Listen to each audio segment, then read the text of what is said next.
জনাব সভাপতি সাহেব, উপস্থিত ওলামায়ে কেরাম, মুসলমান ভাই সব, আজকে যে বিষয়টির উপরে আমাকে বক্তব্য রাখতে হচ্ছে এটাও অত্যন্ত জটিল এবং বিষয়টি এমন যে অত্যন্ত ধৈর্যের সঙ্গে যেমন আলোচনার তেমন শুনবারও বিষয়।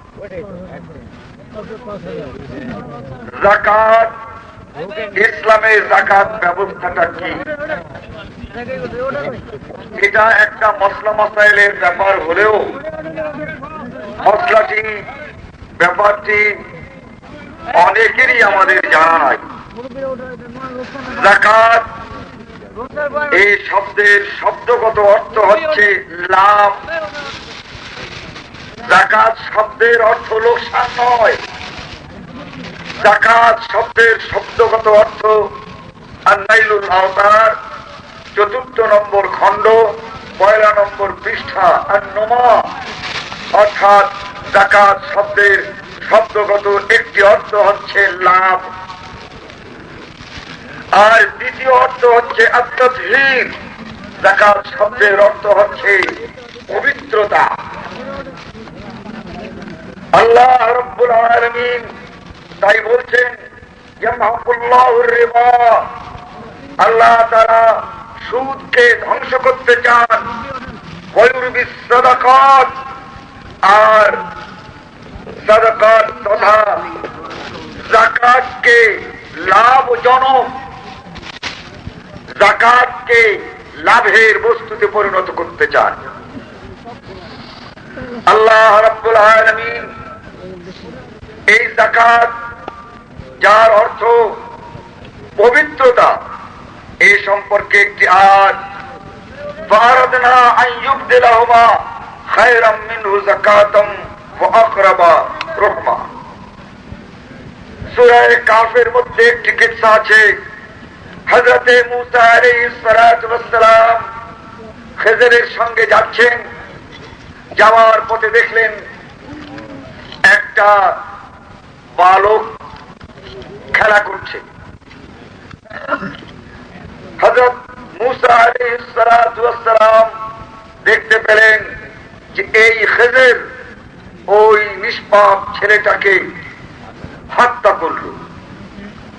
হযরতে মূসা আলাইহিস সালাতু ওয়াস সালাম জিজ্ঞাসা করলেন, এই ছেলেটাকে হত্যা করা হলো কেন?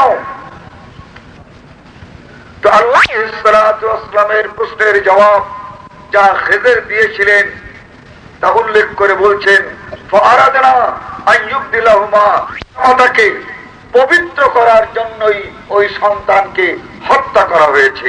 সোজা কথা। তাহলে যাকাত শব্দের একটা অর্থ পবিত্রতা, আর এই পবিত্রতার অর্থে আল্লাহ রাব্বুল আলামিন কুরআন মজিদের মধ্যে যাকাতকে বহু জায়গাতে ব্যবহার করেছে।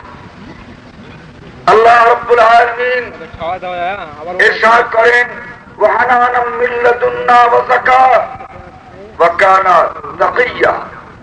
অর্থাৎ হযরতে ঈসা আলাইহিস সালাতু ওয়াস সালাম, তার জন্ম এবং তার সম্পর্কে বলা হচ্ছে যে তিনি এক পবিত্র সন্তান। বন্ধুগণ, এই যাকাত এটা এমন একটি বিষয়, এমন একটি ব্যাপার, তাত্ত্বিকভাবে আলোচনা হলেও বুঝতে হবে আমাদের একটু ধৈর্য ধরে। এই যাকাতকে অনেকে মনে করে এই যাকাতটা হচ্ছে মালের ময়লা। অনেকে চট করে বলে ফেলে যে এই যাকাতটা কি, এটা হচ্ছে মালের ময়লা। ময়লা যেমন ব্যবহার করা যায় না, ময়লা যেমন গ্রহণ করা যায় না, ময়লা যেমন অপবিত্র, তাই এই যাকাত হচ্ছে মালকে পবিত্র করে। তাই যাকাতটা হচ্ছে মালের অপবিত্রতা। দলিল দেয় তারা এই বলে, আন ইবনে আব্বাসিন عن عبد الله ابن عباس رضي الله تعالى عنه قال قال رسول الله صلى الله عليه وسلم إن هذه الصدقات إنما هي আওসাখুন লিন্নাস লা তাহিল্লু লিমুহাম্মাদিন সাল্লাল্লাহু আলাইহি ওয়াসাল্লাম ওয়া লা আলি মুহাম্মাদিন সাল্লাল্লাহু আলাইহি ওয়াসাল্লাম। নবী মুহাম্মদুর রাসূলুল্লাহ সাল্লাল্লাহু আলাইহি ওয়াসাল্লাম বলেছেন যে যাকাতের মাল এটা নবীর আওলাদ, নবীর বংশধররা গ্রহণ করতে পারবে না, যেহেতু এটা কি আওসাখুল নাস, মানুষের ময়লা, এটা মালের ময়লা নয়। মানুষ বলে থাকে এটা মালের ময়লা, কিন্তু হাদিসের কথা হচ্ছে আওসাখুন নাস, মানুষের ময়লা। তাহলে মানুষের যে ময়লা, মানুষের গায়ে হোক মালে লাগে, সেই ময়লা দূর করার জন্য যে ব্যবস্থা, তার নাম হচ্ছে যাকাত। যেমন ধরুন আপনার কাপড় ময়লা হয়ে গেছে, এখন আপনি সাবান দিয়ে এই জামা পরিষ্কার করছেন, তাহলে যা দিয়ে পরিষ্কার করা হলো সাবান, সেইটা কি পাক না নাপাক? বলুন। সাবান যদি পাক না হয়, তাহলে সেই সাবান দিয়ে যদি আপনি ময়লা দূর করতে যান, কাপড় পরিষ্কার করতে যান, তাহলে কাপড় কি পাক হবে? তাহলে যে সাবান দিয়ে আপনি কাপড়কে পাক করেছেন, ওই সাবানটা পবিত্র। তাই এই যাকাতের মাল ময়লা নয়, ওটা পবিত্র। নবী মুহাম্মদুর রাসূলুল্লাহ সাল্লাল্লাহু আলাইহি ওয়াসাল্লামের আওলাদ এবং তার বংশকে খেতে নিষেধ করেছেন, গ্রহণ করতে নিষেধ করেছেন। এটা মালের ময়লা হিসেবে নয়, এটা আল্লাহ রাব্বুল আলামিন নিষেধ করেছেন, তাই তিনি ব্যবহার করেননি, ব্যবহার করতে নিষেধ করেছেন। তাহলে স্পষ্ট যে এই ময়লাটা মালের ময়লা নয়, এটা আওসাখুন নাস, মানুষের ময়লা। তাহলে এই যাকাত মানুষের ময়লা দূর করে। এই মানুষের ময়লা কি? এই মানুষের ময়লা এটা হচ্ছে রাজিলুল বখল, অর্থাৎ মানুষের অন্তরের মধ্যে যে কৃপণতা থাকে, এই কৃপণতার ময়লা এই যাকাত দূর করে। মানুষ অর্থ সম্পদ সঞ্চয় করে, টাকা পয়সা উপার্জন করে, কিন্তু এই টাকা খরচ করতে চায় না। এই খরচ করতে না চাওয়া, এটাই হচ্ছে একটা ময়লা, আর এই ময়লা দূর করে এই যাকাতে। তাই এই যাকাত রাজিলাতুল বুখল, অর্থাৎ কৃপণতার ময়লা দূর করে এই যাকাত। অতএব এই যাকাতটা মালের ময়লা নয়। বলা হয়েছে এই যাকাত কিসের ময়লা দূর করে? এই যাকাত দূর করে মানুষের গুনাহকে দূর করে, গুনাহকে পবিত্র করে, গুনাহ থেকে মানুষকে পবিত্র করে। তাই এই যাকাত যখন মানুষের গুনাহকে পবিত্র করলো, তাহলে গুনাহ ধুয়ে মুছে ফেলবার সাবানই হচ্ছে এই যাকাত। অতএব এই যাকাত মালের ময়লা নয়, এই যাকাত মানুষের গুনাহ দূর করার জন্যই হয়েছে। তাই এই গুনাহ দূর করার, পাপ দূর করার জন্যই হচ্ছে যাকাত। অতএব যাকাতটা ময়লা দূর করে, স্বয়ং যাকাত কোনো ময়লা নয়। বন্ধুগণ, এই যাকাতের মান কি? শরিয়াতে এর মূল্য কি? শরিয়াতের এর স্থান কি? عن ابن عمر قال قال رسول الله صلى الله عليه وسلم بني الإسلام على 5: شهادة أن لا إله إلا الله وأن محمد رسول الله وإقام الصلاة وإيتاء الزكاة والحج وصوم رمضان متفق عليه। এই যাকাত ইসলামের একটি বুনিয়াদ, সকলে জানেন। ইসলাম যে বুনিয়াদের উপরে প্রতিষ্ঠিত, যে স্তম্ভগুলির উপরে প্রতিষ্ঠিত, তার একটা হচ্ছে যাকাত। অতএব এই যাকাত এর মূল্য হচ্ছে ইসলামের স্তম্ভ। মনে করুন একটি ঘরের 4টি খুঁটি, তার একটা খুঁটি যদি না থাকে, তাহলে ঘরটা কতক্ষণ থাকে? থাকতে পারে? পারে না। অতএব ইসলামের এই স্তম্ভ দাঁড়িয়ে আছে যে 5টি খুঁটির উপরে, তার একটি স্তম্ভ হচ্ছে এই যাকাত। সূরা বায়্যিনার ভিতরে আল্লাহ রাব্বুল আলামিন ইরশাদ করেন, ওয়া ইউকিমুনাস সালাত ওয়া ইউতুনাজ যাকাত যালিকা দীনুল কাইয়্যিম। এই যাকাত হচ্ছে সবচেয়ে সুষ্ঠু আর প্রকৃত অর্থে দ্বীন।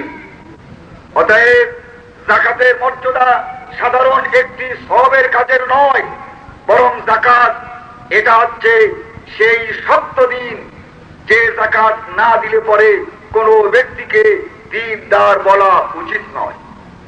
আল্লাহ রাব্বুল আলামিন ইরশাদ করেন, লা ইয়ারকুবুনা ফি মুমিনিন ইল্লা ওয়ালা যিম্মা উলাইকা হুমুল মুতাদুন ফাইন তাবু ওয়া আকামুস সালাতা ওয়া আতাস যাকাতা ফাইখওয়ানুকুম ফিদ্দীন।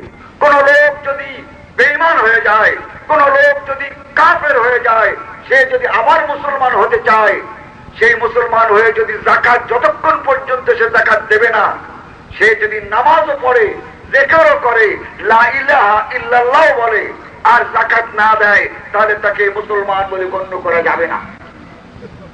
যখনই লা ইলাহা ইল্লাল্লাহ পড়লো, নামাজ পড়লো, হজ করলো, সব কিছু করার পরেও যদি সে যাকাত না দেয়, তাহলে সে মুসলমান নয়। যখনই যাকাত দিল, ফাইখওয়ানুকুম ফিদ্দীন, তাহলে বুঝতে পারা গেল যে যাকাত দেওয়ার কারণে তোমাদের ভাই হয়ে গেছে, তার তওবা কবুল হয়েছে, সে আবার মুসলমান হয়েছে। অতএব যাকাত এমন এক ব্যবস্থা, এই যাকাত যদি না দেওয়া হয়, তাহলে ইসলামে তাকে মুসলমান বলে স্বীকার করা হয় নাই। عن ابن عمر رضي الله تعالى عنه قال والذين لا يؤتون الزكاة وهم بالآخرة هم كافرون। আল্লাহ রাব্বুল আলামিন বলেন, যে ব্যক্তি যাকাত দিতে চায় না সে ব্যক্তি কাফের। والذين لا يؤتون الزكاة, যে যাকাত দিতে চায় না সে পরকালকে বিশ্বাস করে না, অতএব সে কাফের। বন্ধুগণ, এই যাকাত যে কত লোকে কত প্রকারে দেই না, এটা অনেকেই জানি আর অনেকেই জানি না। এই যাকাত না দিলে কি হবে? عن ابن عمر رضي الله تعالى عنهما قال قال رسول الله صلى الله عليه وسلم أمرت أن أقاتل الناس حتى يشهدوا أن لا إله إلا الله وأن محمد رسول الله ويقيموا الصلاة ويؤتوا الزكاة فإذا فعلوا ذلك عصموا مني دماءهم وأموالهم إلا بحق الإسلام وحسابه على الله متفق عليه। কোন ব্যক্তি লা ইলাহা ইল্লাল্লাহ বলল, মুহাম্মদুর রাসূলুল্লাহ বলে মুসলমান হলো, এরপরে সে যদি নামাজ না পড়ে, সে যদি যাকাত না দেয়, তাহলে আল্লাহর নবী বলেন, আমাকে হুকুম করা হয়েছে এই ব্যক্তিকে হত্যা করার জন্য। উমিরতু আন উকাতিলান নাস। যে ব্যক্তি যাকাত দেবে না তার শাস্তি হচ্ছে মৃত্যুদণ্ড। তাহলে বুঝতে পারেন যাকাত কত গুরুত্বপূর্ণ ব্যাপার। কেউ যদি হজ না করে, মৃত্যুদণ্ডের কথা আসে নাই। কেউ যদি রোজা না রাখে, মৃত্যুদণ্ডের কথা আসে নাই।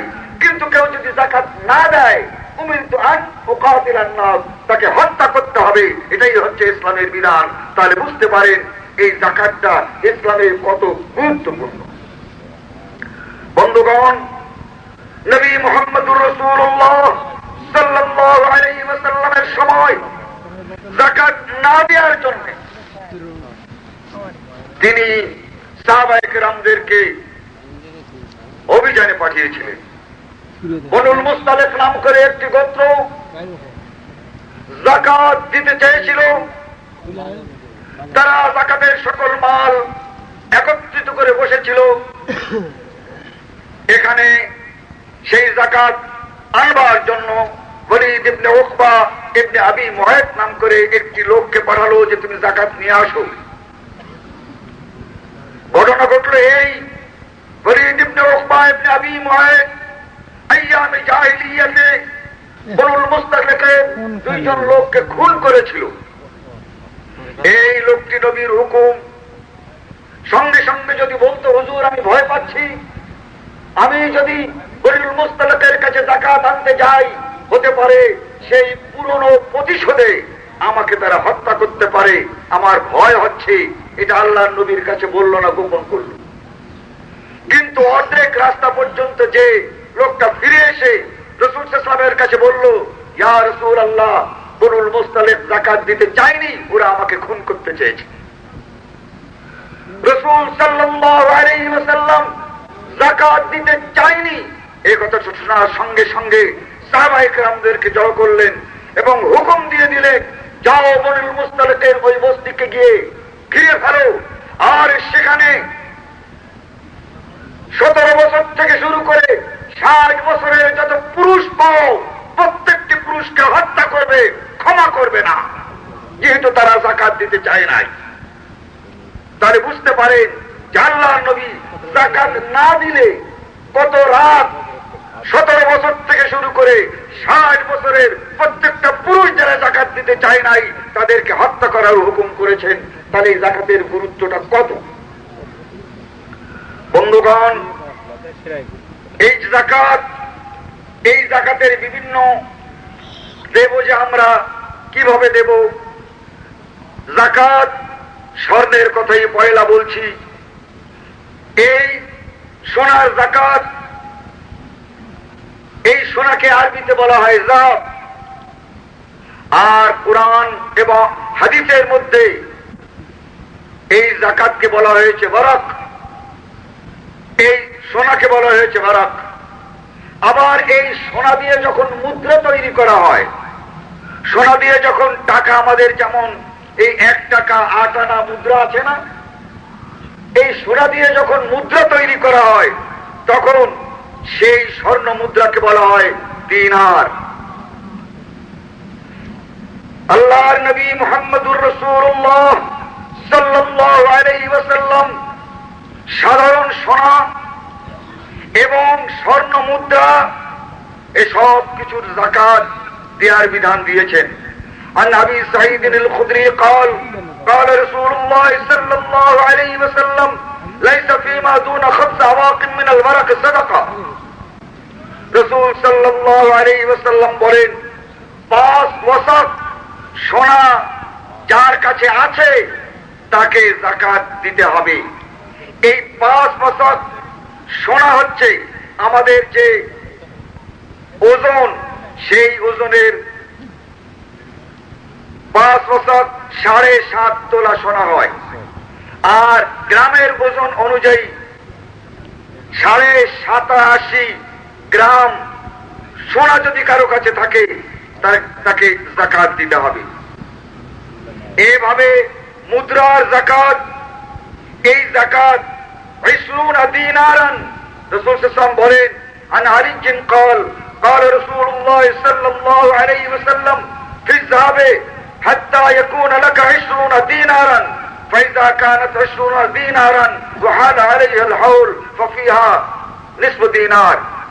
কোন লোকের কাছে স্বর্ণ মুদ্রা যদি 20টি থাকে তাহলে তাকে যাকাত দিতে হবে, অর্থাৎ সেই পরিমাণ হচ্ছে 2.17 গ্রাম। এই সোনা এখান থেকে যাকাত দিতে হবে। এখন এই সোনা আমাদের সামনে মুদ্রার আকারেও নাই এবং এই সোনা স্বাভাবিকভাবেও আমরা টাকাকে সোনায় রূপান্তরিত করি নাই। কিন্তু কথা হচ্ছে এই যে এই সোনার যাকাত আমাদের দিতে হবে কিভাবে, যেহেতু অনেকের কাছে অলংকার আছে। বন্ধুগণ, এই অলংকারের যাকাত যদি আমরা না দেই তাহলে এই অলংকার পরা কিছুতেই কোনো মুসলমানের জন্য বৈধ হবে না। রূপার যাকাত আছে, কোন লোকের কাছে যদি রূপা থাকে, রৌপ্য থাকে, রাসূল সাল্লাল্লাহু আলাইহি ওয়াসাল্লাম ইরশাদ করেন, আন আলী قال قال رسول الله صلى الله عليه وسلم هاتوا ربع العشر من كل 40 درهما درهم وليس عليك شيء حتى تتم 100 درهم فإذا كانت 100 درهم 5 دراهم। আবু দাউদ, তিরমিজি। কোন লোকের কাছে এই রূপ, এটা যদি কোন লোকের কাছে থাকে আর তার পরিমাপ এটা যদি 52.5 তোলা হয় তাহলে তাকে যাকাত দিতে হবে 40 ভাগের 1 ভাগ। এই মুদ্রা আমাদের দেশে প্রচলন নাই, তাই এই ব্যাপারে বিস্তারিত বলার এমন কোনো প্রয়োজন নাই। আছে আমাদের কাছে অলংকার।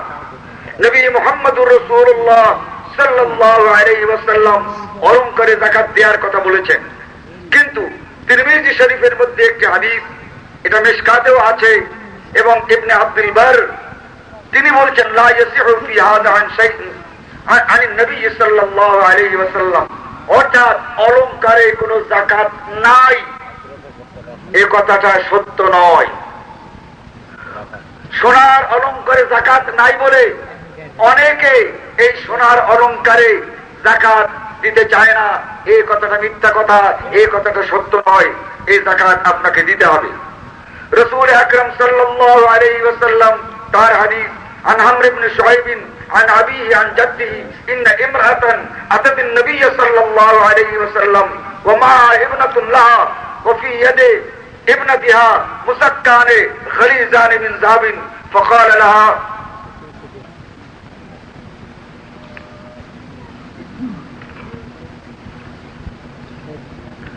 تؤتين زكاة هذا؟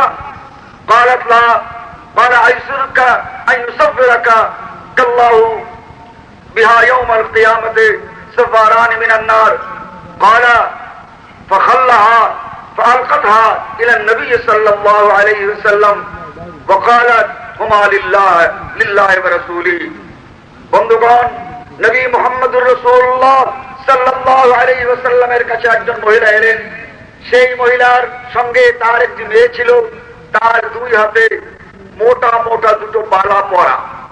রাসূল জিজ্ঞাসা করলেন, এই দুটো অলংকারের যাকাত কি দিয়েছ? বললেন যে না। রাসূল বললেন, তুমি কি চাও যে আল্লাহ রাব্বুল আলামিন কিয়ামতের দিন তোমার এই মেয়ের হাতে আগুনের দুটো বালা পরিয়ে দিন? বলেন যে না। তিনি বললেন, যাকাত যদি না দিয়ে থাকো তাহলে শুনে রাখো, কিয়ামতের দিন আল্লাহ রাব্বুল আলামিন এই আগুনের অলংকার তোমাকে পরাবে। বলার সঙ্গে সঙ্গে ওই মহিলা সেই বালা দুটো, হাতের বালা দুটো আল্লাহর নবীর কাছে খুলে দিলেন এবং বললেন, এটা আল্লাহ এবং আল্লাহ রাসূলের জন্য দিয়ে দিলাম।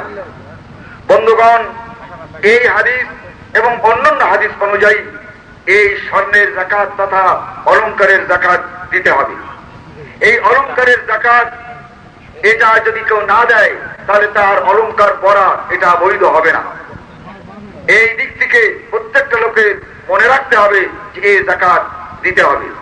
কোন লোকের কাছে যদি রূপার অলংকার থাকে তাহলে এই রূপার অলংকারেও তার যাকাত দিতে হবে। 52 তলা পরিমাণ যদি হয়ে যায় তাহলে 40 ভাগের 1 ভাগ সেখান থেকে যাকাত দিতে হবে। এরপরে সবচেয়ে সংশ্লিষ্ট ব্যাপার যেটা, সেটা হচ্ছে আমাদের ফসল এবং আমাদের উৎপাদিত কৃষি পণ্য। আল্লাহ রাব্বুল আলামিন ইরশাদ করেন, ইয়া আইয়ুহাল্লাযীনা আমানু আনফিকু মিন তাইয়্যিবাতি মা কাসাবতুম ওয়া মিম্মা আখরাজনা লাকুম মিনাল আরদ। হে ঈমানদারগণ, তোমরা তোমাদের জমি থেকে যা উৎপাদন পাও, যা শস্য পাও, এর তোমরা যাকাত দাও। এখন এই যাকাত কতটা দিতে হবে আর কখন দিতে হবে? আল্লাহ রাব্বুল আলামিন ইরশাদ করেন, কুলু মিন সামারিহি ইযা আসমারা ওয়া আতু হাক্কাহু ইয়াওমা হাসাদিহি। এই ফসলের যাকাতের নামই হচ্ছে ওশর, আর এই ওশর দিতে হবে যখন তুমি এই ফসল কাটবে, কেটে যখন ঘরে আনবে সেই দিনই এই ওশর দিয়ে দিতে হবে।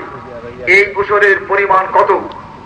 এই ওশরের যে নিসাব, এই নিসাব নবী মুহাম্মদুর রাসূলুল্লাহ সাল্লাল্লাহু আলাইহি ওয়াসাল্লাম বলছেন 60 সাআন, অর্থাৎ আমাদের এই মনের ওজন অনুযায়ী 18 মণ 30 সের যদি হয় তাহলে ফসলের এই ওশর দিতে হবে এবং এই ওশরের নামই হচ্ছে যাকাত।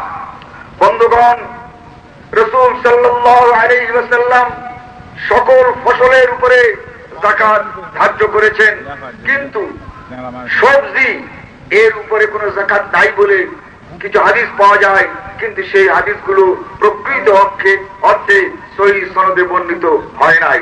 যেমন ধরুন পেঁয়াজ, এটা সবজি, এটার যাকাত আছে কি নেই? প্রকৃত কথা হচ্ছে এটা একটা অর্থকরী ফসল, অতএব এই পেঁয়াজ, রসুন, ডাল সবারই যাকাত দিতে হবে। অর্থাৎ 18 মণ 30 সের যদি হয়, তাহলে এগুলোর যাকাত আদায় করতে হবে। যদি আদায় না করা হয় তাহলে কিছুতেই আল্লাহ রাব্বুল আলামিন ক্ষমা করবেন না। রাসূল সাল্লাল্লাহু আলাইহি ওয়াসাল্লাম ইরশাদ করেন, আন ইবনে উমর قال قال رسول الله صلى الله عليه وسلم فيما سقط السماء والانهار والعيون, যে সকল জমিতে পানি দেওয়া হয়, পানি সিঞ্চন করা হয়, আর যে সকল জমিতে পানি সিঞ্চন করা হয় না, দুই রকমের জমি আল্লাহর নবী নির্দেশ করেছেন। যে সকল জমিন বৃষ্টির পানিতে ফসল হয়, যে সকল জমিতে খালের পানিতে ফসল হয়, যে সকল জমিতে নদীর পানিতে ফসল হয়, সেখানে যাকাত দিতে হবে 10 ভাগের 1 ভাগ। আর যেখানে কৃত্রিম উপায়ে পানি দিতে হয়, শ্যালো দিয়ে পানি দিতে হয়, পুকুর থেকে পানি দিতে হয়, সেখানে 20 ভাগের 1 ভাগ যাকাত দিতে হবে, অর্থাৎ এই ফসল থেকে ওশর আদায় করতে হবে। যদি তা না করা হয়, তাহলে যে শাস্তির কথা আগে শুনলেন, এই সকল শাস্তির বিধানই আল্লাহর কাছে রয়েছে এবং সকল শাস্তির বিধানই শরীয়তে রয়েছে। এখন এরপরে আমাদের সামনে যাকাত আসে বিভিন্ন সম্পদে। আমি আজকে শুনলাম, শুনে তো হতবাক হয়ে গেলাম। একজন বাসের মালিক, তিনি একটি বাসের সম্পদ দিয়ে 1 বছরে, অর্থাৎ একটি বাসের আয় দিয়ে বছরে আর একটা বাস করেন, কিন্তু সারা বছরে তার কাছে টাকা জমা থাকে না। কখনো টায়ার কিনতে হয়, কখনো চেসিস কিনতে হয়, কখনো এটা কিনতে হয়, অর্থাৎ তিনি যত পান তত আবার খরচ করে আরেকটা বাস বানান। তার মানে সারা বছর তার কাছে টাকা থাকে না। তিনি এখন মনে করেছেন তাকে আর যাকাত দিতে হবে না, যেহেতু টাকা তো সারা বছর আমার কাছে নাই। যুক্তিটা বুঝলেন তো? চলবে না ভাই। আল্লাহর নবী মুহাম্মদুর রাসূলুল্লাহ সাল্লাল্লাহু আলাইহি ওয়াসাল্লাম বলেছেন, যে সকল সম্পদে সম্পদ বাড়ায়, যে সকল জিনিসে মানুষকে টাকা উৎপাদন করে দেয়, সেই উৎপাদনশীল যে সকল যন্ত্রে, যে সকল জিনিসে মানুষকে সম্পদ দান করে, অর্থাৎ সম্পদ আসে, ওই সকল জিনিসের যাকাত দিতে হবে। ওই যে বাসটি আপনার আছে, এই বাসটা যে উৎপাদন করলো, অর্থাৎ যে সম্পদ আপনাকে দিল, যে ইনকাম আপনাকে দিল, এই ইনকাম সারা বছর না থাকলেও যেহেতু বাসটি বছরের শেষে আছে, ওই বাসটার যত টাকা মূল্য হবে সেই মূল্য আপনাকে যাকাত আদায় করতে হবে। عن عمرو بن شعيب عن أبيه عن جده قال قال رسول الله صلى الله عليه وسلم تؤخذ صدقاتهم إلا في دروهم, অর্থাৎ ওই বাস কেটে 40 ভাগের 1 ভাগ দিতে হবে না। ওই বাসের যে মূল্য হবে সেই মূল্য থেকে আপনাকে যাকাত আদায় করতে হবে। কথাটা বুঝেছেন? যে বাড়িতে আপনি বাস করেন সেই বাড়ির যাকাত নাই, কিন্তু 5টা বাড়ি আপনি রেখেছেন, সেখান থেকে ভাড়া খান, ওই ভাড়া, ওই টাকা যেহেতু আপনার আসে ওই বাড়ি থেকে, অতএব ওই বাড়ির মূল্য ধরে আপনাকে যাকাত দিতে হবে। আপনার কোন যন্ত্র আছে, যে যন্ত্র দিয়ে আপনি টাকা উপার্জন করেন, শ্যালো মেশিন আছে, বছরে এই শ্যালো মেশিন, এটা দিয়ে আপনি পানি সাপ্লাই দিয়ে পয়সা আপনার আসে, কিন্তু যা আসে আবার খরচ হয়, আবার আসে আবার যায়, হয় না? মেশিনের এটা কিনতে হয়, ওটা কিনতে হয়, এরকমের হয় না? হয়। কিন্তু তা দিয়ে মেয়ের বিয়ে দিয়েছেন, ছেলের বিয়ে দিয়েছেন, বাড়ি করেছেন, সব কিছু করেছেন, কিন্তু দেখা গেল বছরের শেষে আর টাকা পয়সা হাতে নাই, কিন্তু শ্যালো মেশিনটা আছে না নাই? অতএব ওই বছরের শেষে যত টাকা ওর মূল্য হবে সেই মূল্য টাকাতে আপনাকে পরিশোধ করতে হবে। মনে করুন তা যদি 5,000 টাকা হয়, প্রত্যেক 200 টাকায় 5 টাকা, এইভাবে 5,000 টাকায় যত যাকাত হয় ততই আপনাকে দিতে হবে। এভাবে আপনার বাড়িতে একটি ফ্রিজ আছে, ফ্রিজ সবাই তো চিনি, যাতে পানি গরম থাকে, তাই না? নাকি ওহো, তাহলে যাতে পানি ঠান্ডা থাকে আমার বাড়ি নাই, তাহলে জিজ্ঞাসা করি আমি পানি খেয়ে বেঁচে আছি না নাই? বেঁচে আছি তো। তাহলে ওই ফ্রিজ যার বাড়িতে আছে সেটা একটা অতিরিক্ত জিনিস। অতএব ওই ফ্রিজ যার আছে বছরের শেষে হিসাব করে তার থেকে যাকাত যদি আদায় না করেন, তাহলে ওই ফ্রিজের যত ঠান্ডা পানি খেয়েছেন কিয়ামতের দিন অতটা গরম পুজ আপনাকে খেতে হবে। বন্ধুগণ, প্রত্যেকটা বাড়িতে সাধারণভাবে যত বসার যা কিছু আসবাব আছে, ফিরেতেও বসা যায়, ফরেসেও বসা যায়, বসা যায় না? যে সকল বড় লোকের বাড়িতে এই সোফা সেট আছে ব্যবহার করুন, ওটা না করলে চলে, চলে না? ফরেসের উপরে যদি বসেন তাহলে বসা হয় না, মেহমানদারি হয় না? হয়তো হয়। অতএব শুনে রাখুন, ওই মূল্যবান সম্পদের বছরের শেষে হিসাব করে যদি যাকাত না দেন আর ওর উপরে ঘুমান আর বসেন, ময়দানে কিয়ামতে আল্লাহ রাব্বুল আলামিন আপনাকে সেখানে আগুনের এই স্বভাবের বিদায় দেবে। বন্ধুগণ, এই সকল সম্পদের যাকাত দিতে হবে। যদি আমরা না দেই তাহলে কিন্তু কিছুই হালাল হবে না। এই মাইক্রোফোন আছে, এই পশুর জিত অত বেশি নাই, বাইকটা আছে তাই তো সময় নাই, আমার পরেও তো আমাদেরকে আদায় করতে হবে। এর খুব বেশি দৃষ্টান্ত না দিয়ে বললাম, এইভাবে যার বাড়িতে যত যা কিছু আছে মূল্যবান, যেগুলো না হলে চলে, নিতান্ত নয়, এই নিতান্ত নয়ের উপরে যার কাছে যত লাক্সারি আছে সব কিছুর হিসাব করে যাকাত দিতে হবে। যাকাত যদি না দেন তাহলে আল্লাহর কাছে রেহাই পাবেন না। মানুষ হয়তো আপনাকে ধরতে পারবে না, কিন্তু আল্লাহ রাব্বুল আলামিন ইন্না বাতশা রাব্বিকা লাশাদীদ। যাকাত কারা কারা পাবে সবাই আমরা জানি। এর মধ্যে একটি হচ্ছে ফি সাবিলিল্লাহ। এই ফি সাবিলিল্লাহ, এই যাকাতের পয়সা আল্লাহর পথে খরচ করতে হবে। এখানেই হচ্ছে গন্ডগোল। মসজিদ এটা কি আল্লাহর পথ না মানুষের পথ? মসজিদ এটা আল্লাহর পথ না? কিন্তু কিছু কিছু লোকেরা ফতোয়া দেন যে মসজিদে যাকাতের টাকা ব্যয় করা যাবে না।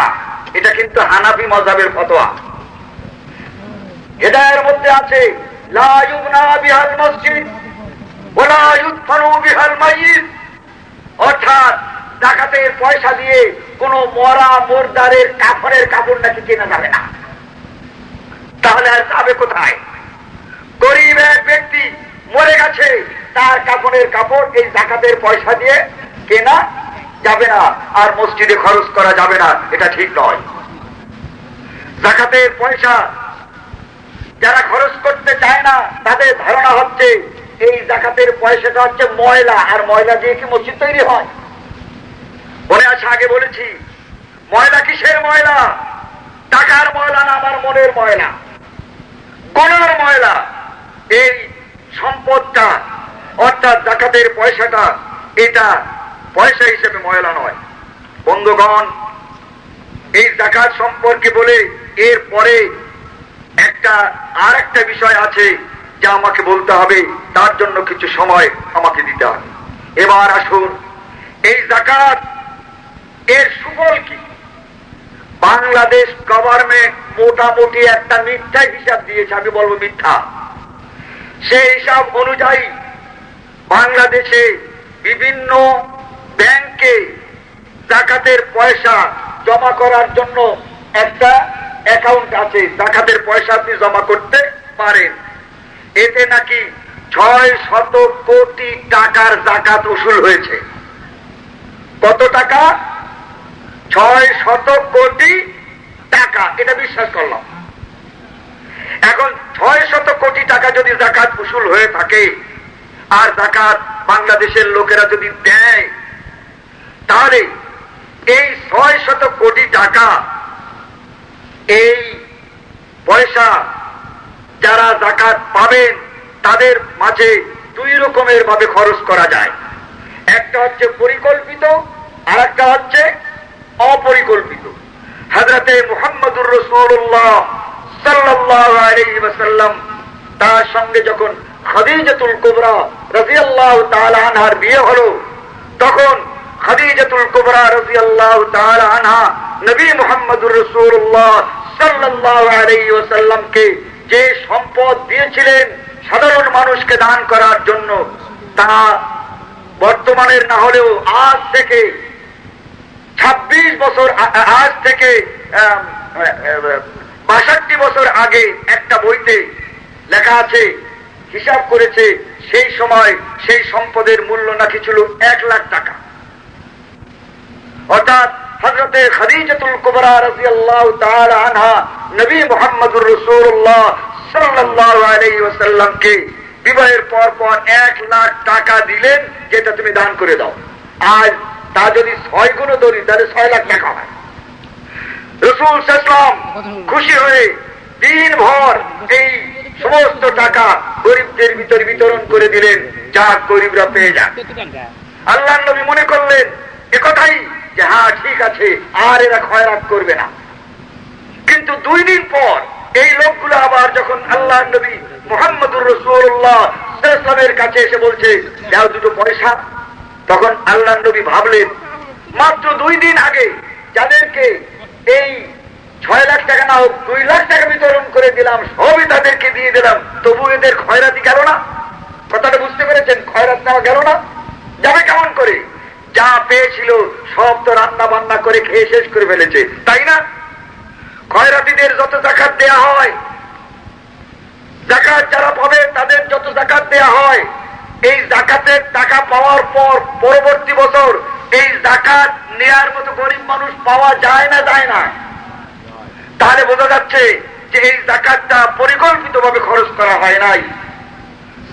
এই 600 কোটি টাকা কথা যদি সত্য হয়, তাহলে 100 কোটি টাকা দিয়ে যদি এক একটা প্রকল্প তৈরি করা হয়, এক একটা ইন্ডাস্ট্রি তৈরি করা হয়, এক একটা কারখানা তৈরি করা হয়, আর তা যদি যারা যাকাত নিতে পারে এই রকমের গরিবদেরকে যদি মালিক করে দেওয়া হয়, তাহলে প্রতি বছর 100 কোটি টাকা এক একটা কারখানা এইভাবে যদি মনে করেন 1000 অথবা 2000 গরিবদের মালিক বানিয়ে ওই কারখানা যদি তৈরি করে দেওয়া যায়, তাহলে বাংলাদেশের গরিব পরে আর খুঁজে পাওয়া যাবে?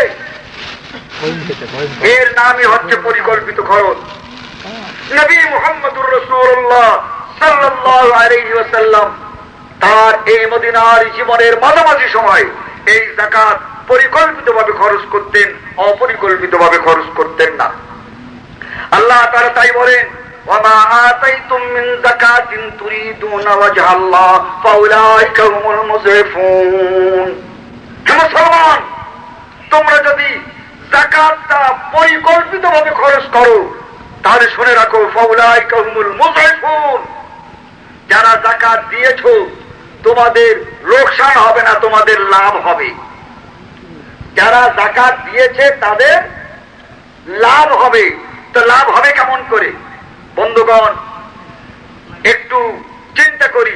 মনে করুন 600 কোটি টাকা, এটা যদি বাজারে ছেড়ে দেওয়া হয়, মানুষের হাতে চলে যায়, তাহলে মানুষের কাছে যখন পয়সা আসে তখন মানুষ বেচা কেনা করে না মাটির মধ্যে পুঁতে রাখে?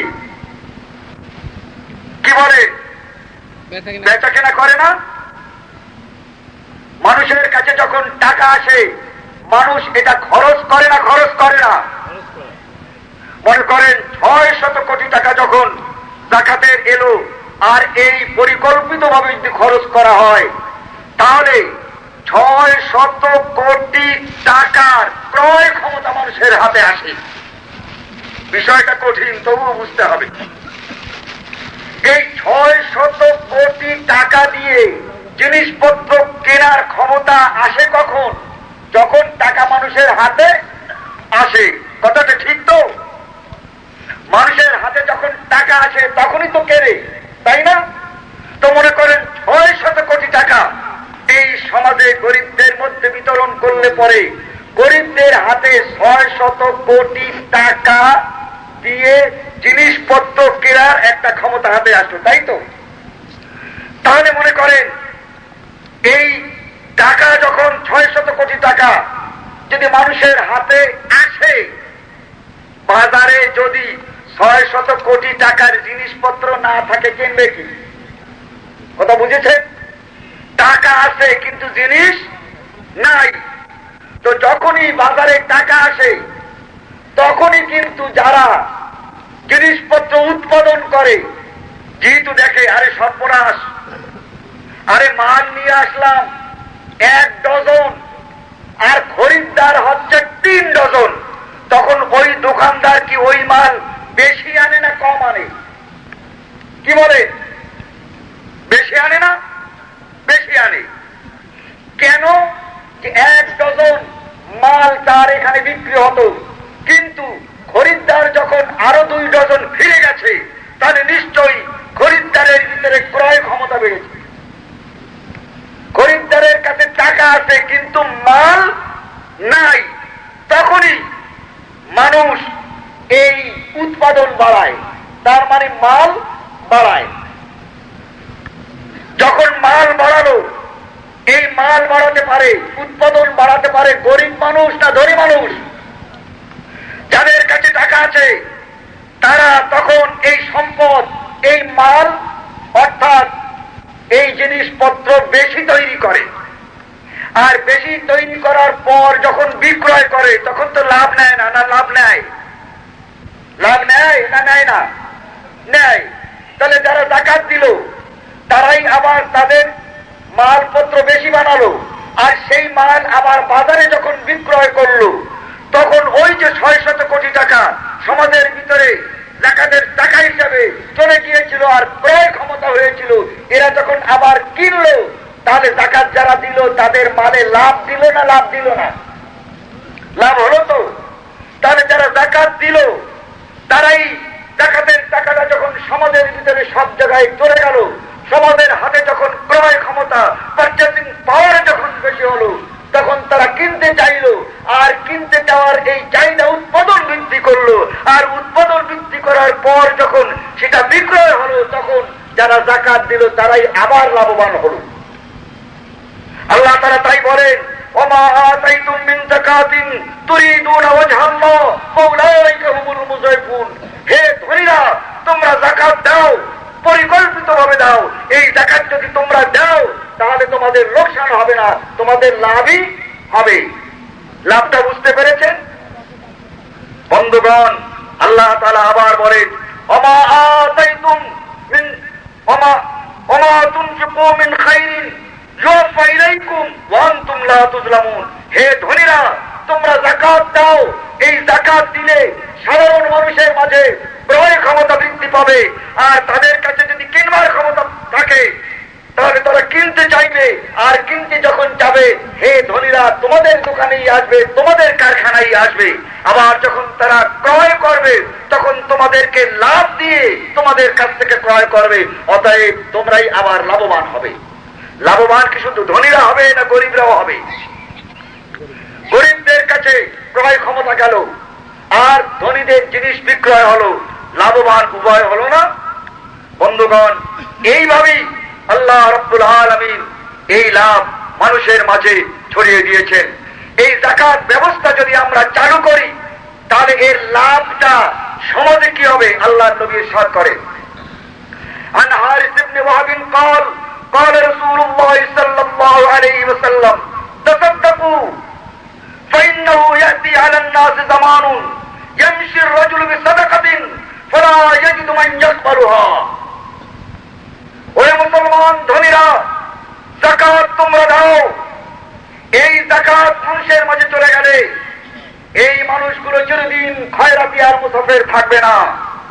فإنه يأتي على الناس زمان يمشي الرجل بصدقة।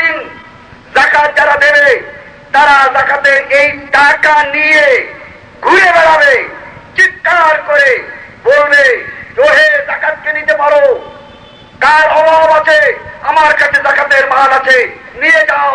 এই রাস্তায় রাস্তায় ধনীদেরকে এই যাকাত নেওয়ার জন্য রাস্তায় রাস্তায় ঘুরে বেড়াতে হবে। আল্লাহর নবী বলেন, কিন্তু ফালা ইয়াজিদু মান ইয়াকবালুহা, একটি লোকও পাওয়া যাবে না যে বলবে যে আমি অভাবী, আমি যাকাত দিতে পারি। ফালা ইয়াজিদু মান ইয়াকবালুহা। ইয়াকুলু রাজুল লাউ জিতা বিহা বিল্লাম, বলবে ধনী ভাই তুমি যদি আগামী কালকে আসতে হয়তো তোমার যাকাতের মাল আমি নিতে পারতাম, কিন্তু আল ইয়াউম ফালা হাজাতা লি ফিহা, আজ আর যাকাতের মাল আমার নেয়ার দরকার নাই। এই যাকাত ব্যবস্থা যদি চালু করা যায়, আল্লাহর নবী মুহাম্মদুর রাসূলুল্লাহ সাল্লাল্লাহু আলাইহি ওয়াসাল্লামের এই কথা সত্যই প্রমাণিত হবে। عن أبي موسى عن النبي صلى الله عليه وسلم قال لا يأتين على الناس زمان يطوف الرجل فيه بصدقة من الذهب, সাধারণ মাল নয়। আল্লাহর নবী বলেন একদিন এমন হবে মানুষ সোনার যাকাত নিয়ে হাতে করে ইয়াতুফু দাঁড়ে দাঁড়ে ঘুরে বেড়াবে, মানুষের দরজায় ধাক্কা দিয়ে বলবে গতকালকে তোমাকে আমি গরিব পেয়েছি ভাই, এই সোনা এই যাকাত দিয়ে আমি ঘুরছি, কেউ নেয়ার নাই, তুমি নাও। এইভাবে আজ যেমন এই গরিবেরা ধনীদের বাড়িতে যে যে যাকাতের পয়সা কালেকশন করে, যাকাতের পয়সা চায়, যাকাতের একটা লুঙ্গি চায়, যাকাতের একটা শাড়ি চায়, আল্লাহর নবী মুহাম্মদুর রাসূলুল্লাহ সাল্লাল্লাহু আলাইহি ওয়াসাল্লাম বলেছেন, হে মুসলিম মিল্লাত, তোমরা যদি এই যাকাত ব্যবস্থাকে চালু করতে পারো, لا يأتين على الناس زمان يطوف الرجل فيه بالصدقة من الذهب, সোনার যাকাত দিয়ে ধনীরা ঘুরে বেড়াবে, কিন্তু হবে এই যে দেখা যাবে সুম্মা লা ইয়াজিদু আদান ইয়াখুযু মিনহু, এই সোনার যাকাত পর্যন্ত কেউ নিতে চাইবে না। কাপড়ের যাকাত নয়, ধানের যাকাত নয়, সোনা নিয়ে ঘুরে বেড়াবে, তবু সোনা নেয়ার মতো একজন গরিবও খুঁজে পাওয়া যাবে না। বন্ধুগণ, শুধু তাই নয়, আল্লাহর নবী ইরশাদ করেন, عن أبي هريرة رضي الله تعالى عنه قال قال رسول الله صلى الله عليه وسلم لا تقوم الساعة حتى يكسروا المال, তোমরা যদি যাকাত সঠিকভাবে পরিকল্পিতভাবে খরচ করো, তোমাদের সেই জাতির মধ্যে সম্পদ বেড়ে যাবে। হাত্তা ইউফিজু হাত্তা ইয়াখরুজুর রাজুলু বিযাকাতি মালিহি ফালা ইয়াজিদু আহাদান আন ইয়াকবালু মিনহু হাত্তা তাউদ, এক ব্যক্তি এমন একদিন সময় আসবে, যাকাত ব্যবস্থা যদি তোমরা চালু করো, যে যাকাত দেবে, যাকাতের মাল নিয়ে দাঁড়ে দাঁড়ে ঘরে ঘরে রাস্তায় রাস্তায় ঘুরে বেড়াবে, সারাদিন ঘোরার পর যাকাত দেওয়ার মতো কাউকে পাবে না। হাত্তা তাউদ, শেষ পর্যন্ত যাকাতের মাল কেউ নেবে না, নিতে পারবে না, নিচ্ছে না, আবার যাকাতের মাল নিয়ে ওই ধনী নিজের ঘরে আবার ফিরে আসবে, যাকাত নেয়ার লোক থাকবে না। বন্ধুগণ, যাকাত এই না দেয়া, এ হচ্ছে যাকাত দেয়ার সুফল। যদি না দেন তাহলে কি হবে? عن جابر قال قال رسول الله صلى الله عليه وسلم اتقوا الشح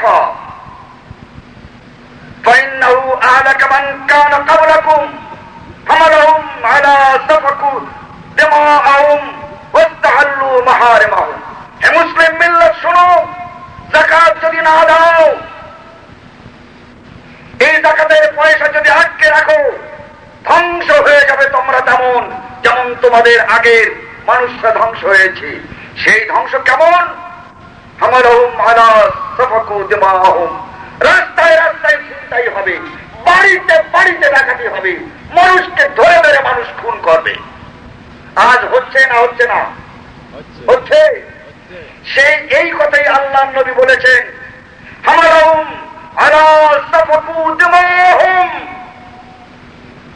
মানুষ দারিদ্রের নিষ্পেষণে আর আঘাতে রক্তকে আর রক্ত মনে করবে না, রক্তকে পানির মতো মনে করবে, ধনীদেরকে কেটে সাফ করে দেবে এবং সম্পদ তারা লুট করবে। এই ধরনের অবস্থা কি পৃথিবীর হচ্ছে না? আল্লাহ নবী বলেন, শুনে রাখো, শুধু তাই নয়, ওয়াস্তাহাল্লু মাহারিমাহুম, যে সকল মহিলাদেরকে তোমরা সোনা দিয়ে সাজিয়ে রেখেছ, সেই এমন দিন আসতে পারে যদি যাকাত না দাও, ওই মহিলাদেরকে ছিনতাই করা হবে, তাদের গলার হার কেড়ে নেওয়া হবে, তাদের কানের অলংকার কেড়ে নেওয়া হবে। শুধু তাই না, মাহারিমাহুম, তাদের সতীত্ব নষ্ট করা হবে, রাস্তায় তাদের লাশ ফেলে দেওয়া হবে। বন্ধুগণ, এই সময়টাকে আজকে আমাদের কাছে প্রায় উপস্থিত না বাকি আছে? প্রায় উপস্থিত, তাই তো? অতএব এই যাকাত ব্যবস্থা যদি আমরা চালু করতে পারি, আর সেটা যদি সঠিক অর্থে পরিকল্পিতভাবে আমরা খরচ করতে পারি, তাহলে ইসলামের অর্থনীতি যদি সাবজেক্ট হতো, তাহলে কিন্তু এই কথাগুলো ওইভাবে আসতো। শুধুমাত্র যাকাত ভিত্তিক যতটুকু তাকে আছে ততটুকু আমি বললাম। বন্ধুগণ, আজকে এই যাকাতের সুফল আর যাকাত না দেওয়ার কুফল, এরপরে বাকি অংশটুকু হচ্ছে এনজিও। এনজিও বোঝেন? Non government organisation. এরা বলছে আমাদের দেশে ছোট বড় 112টা এনজিও আছে, এর মধ্যে আমাদের দেশে 8টা সক্রিয়ভাবে কাজ করছে। তার মানে গরিব মানুষের উন্নতি করে। সোজাসুজি কথা, এই গরিব মানুষের উন্নতি করতে গিয়ে সর্বপ্রথম উন্নতি শুরু করেছে মেয়ে মানুষের। বলে কি, তোমরা মেয়ে মানুষ, পুরুষ যারা আছে তোমরা এই পুরুষদের অধীন। অতএব কেন অধীন বুঝতে পেরেছ? যেহেতু পুরুষরা কামাই করে আর তোমরা খাও। আমাদের দেশে তাই তো, পুরুষরা ইনকাম করে আর মহিলারা তা ভোগ করে। এখন ওদেরকে বলছে, শোনো, তোমরা যদি ইনকাম করতে পারো তাহলে তোমার স্বামীর ধার ধারতে হবে না। অতএব যেখানে 2.5 কোটি যুবক বেকার, চাকরি নাই, সেখানে যুবকদের পরিবর্তে চাকরি হচ্ছে কাদের? কেন? ওখানে সব মেয়ে মানুষ নাকি? আগে পুরুষ মানুষ আছে, এখন মেয়ে মানুষ ঢুকায়। কেন? ওই আমাদের কথায় এসে বলে একটু ইন্টু মিন্টু করার শখ। বুঝেছেন তো? এখন দেখবেন এই সকল এনজিও গুলো এই মহিলাদেরকে তারা লোন দিচ্ছে, মহিলাদেরকে তারা পয়সা দিচ্ছে, এই মহিলাদেরকে স্বাবলম্বী হওয়ার জন্য। কিন্তু এদের সকল মহিলাদের যিনি ইনচার্জ, তিনি কিন্তু পুরুষ মানুষ। বড়টা বোঝেন? যত মহিলাদের টাকা পয়সা দিল, হাঁস মুরগি এ করো সে করো, এই মহিলাদেরকে যারা দিল মহিলারাই আবার দেয়। কিন্তু এদের বড় কথা কি? পুরুষ। এদেরকে ট্রেনিং দেয় আর বলে, বলো তোমরা স্বামীকে মানব না, স্বামীও মানুষ আমিও মানুষ। বুঝলেন তো? অতএব স্বামী সে যা বলবে তাই আমি শুনবো। এটা তোমাদের দেশে এই মহিলাদের উপরে একটি পরাধীনতা। তোমরা স্বামীদের অধীন থাকবে না। আর স্বামীদের অধীন তো তখনই তোমাদের থাকতে হবে যখন তোমরা গরিব থাকবে, তোমাদের কাছে পয়সা কড়ি থাকবে না। তোমরাও যখন পয়সা তোমাদের হাতে আসবে, স্বামীদের পরোয়া করতে হবে না। তখন ওই স্বামীরা যা কিছু করে তোমরাও ওই সকল সব কিছুই করতে পারবে। কথা বুঝেছেন না বোঝেন নাই? স্বামীদের কাছে পয়সা থাকলে স্বামীরা কোথায় যায়? বাজারে যায়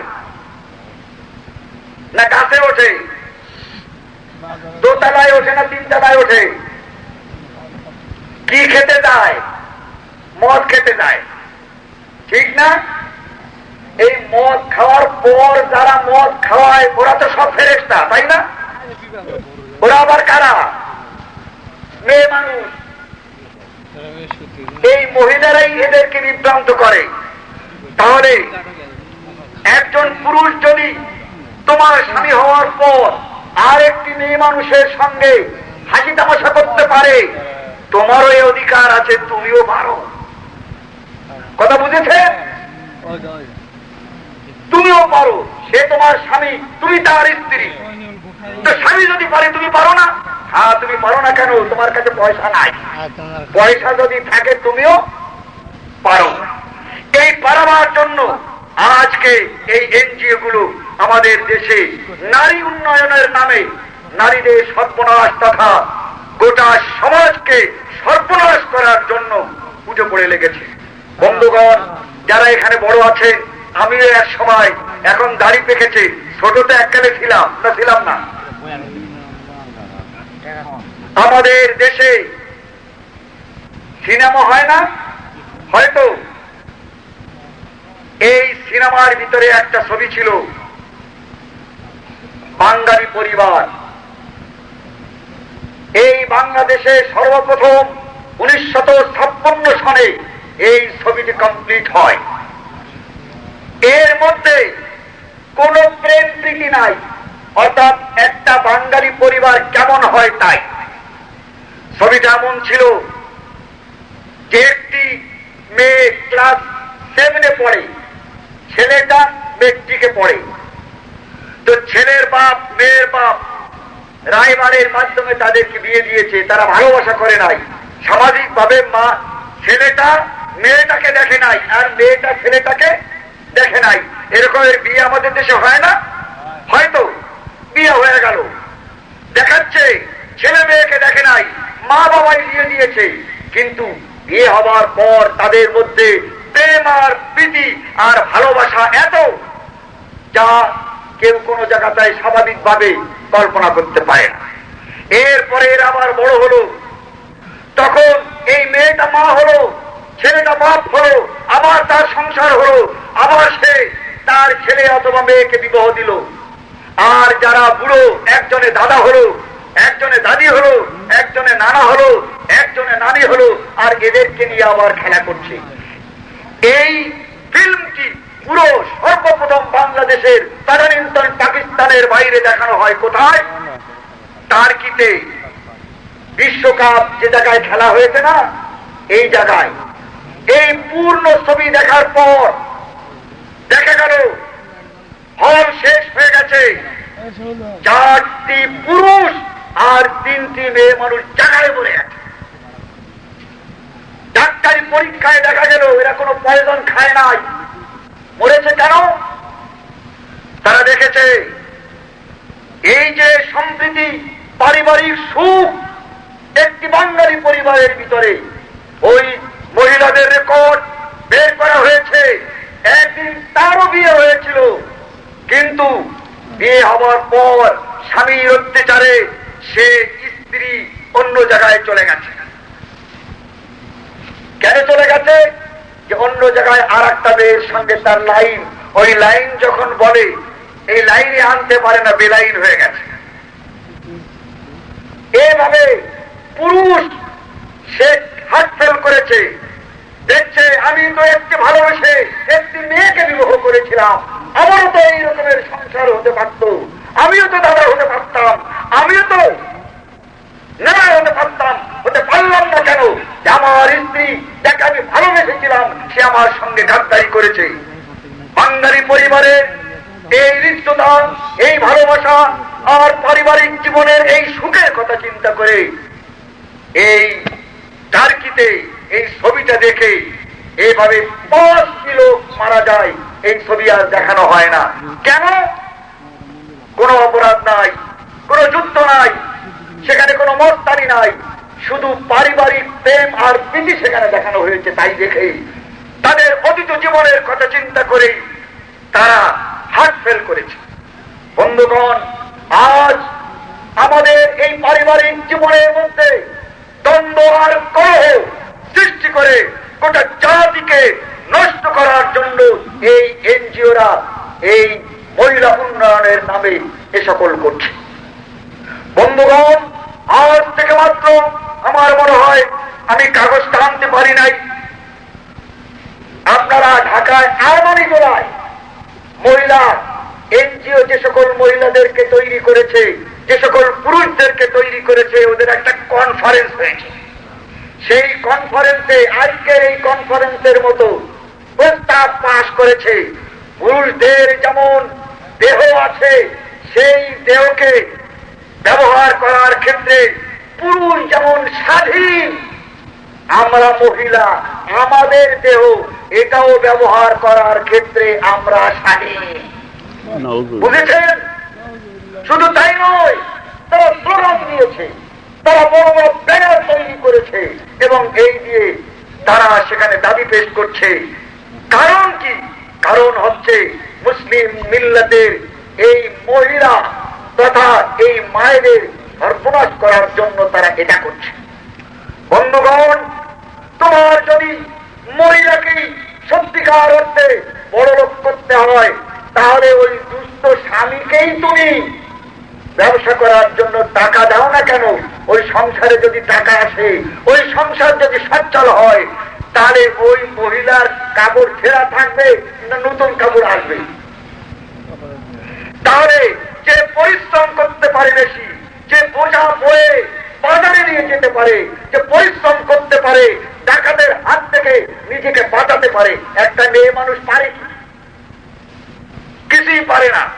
আমার মনে আছে একবার আমরা যাচ্ছি, তো মুখোশ তো চেনেন, মুখোশ, এই মুখোশ পরে দুই মহিলা রিক্সায় যাচ্ছে, ছেলে দুইটা মুখোশ পরে যে ভেঙ্কি দিতে দুইজন পরেই গেছে, মানে রিক্সার থেকে ভয়তে পড়ে গেছে, আর অন্য কিছু করার দরকার নাই, ওই ওই মুখোশ দেখে।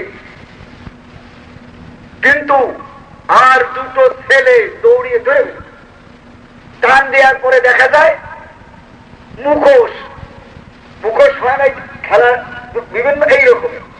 তবে মেয়ে মানুষকে তুমি যদি উন্নত করতে চাও, তাদেরকে যদি সুখী করতে চাও, মেয়ে মানুষকে সুখী করবে তার স্বামী, তাকেই দাও, তাই না? কিন্তু মেয়ে মানুষদেরকে দিয়ে পুরুষদের মধ্যে তাদের সংগ্রামে লিপ্ত করেছে। একজন ডাক্তার মহিলা, তারে অনেকেই চেনেন, তিনি এখন এই রোগে ভুগছেন,